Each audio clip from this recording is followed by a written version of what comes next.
Saudi अरब ने भारत से Saudi अरब जाने वाले लोगों को बड़ी राहत देने का ऐलान किया है। सऊदी अरब ने फैसला किया कि अब भारतीय नागरिकों को अरब का वीजा हासिल करने के लिए पुलिस क्लियरेंस सर्टिफिकेट (पीसीसी) की आवश्यकता नहीं होगी।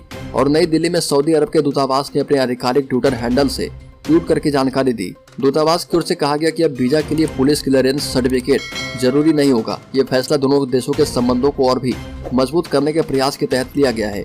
पिछले कुछ सालों से भारत और सऊदी अरब के बीच राजनीतिक, सुरक्षा, ऊर्जा, व्यापार, निवेश, स्वास्थ्य, खाद्य सुरक्षा और रक्षा क्षेत्रों में संबंध काफी मजबूत हुए हैं। कोरोना महामारी के दौरान भी दोनों देशों के बीच अच्छे संबंध देखने को मिले थे। इससे पहले सितंबर में विदेश मंत्री एस जयशंकर ने सऊदी अरब का दौरा किया था। इस दौरान भारत सऊदी अरब द्विपक्षीय संबंधों के सभी पहलुओं की समीक्षा की गई थी और क्षेत्रीय और वैश्विक मुद्दों पर चर्चा की गई थी।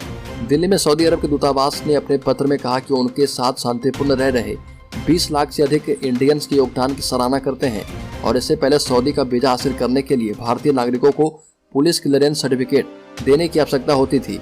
सऊदी अरब ने ट्विटर अकाउंट पर लिखा कि in view of the strong relations and strategic partnership between the kingdom of Saudi Arabia and the republic of India, the kingdom has decided to except the Indian nationals from submitting a police clearance certificate. वहीं सऊदी अरब के custom विभाग ने सभी विदेशी यात्रियों से अपील करते हुए कहा कि सऊदी अरब से जाते समय या फिर वहां एंट्री करने से पहले विदेशी यात्रियों के पास अगर 60,000 रियाल से ज्यादा कैश या सामान है तो उन्हें इस बात की जानकारी सऊदी कस्टम विभाग को देनी होगी। अगर यात्री ऐसा नहीं करते हैं तो उन्हें भारी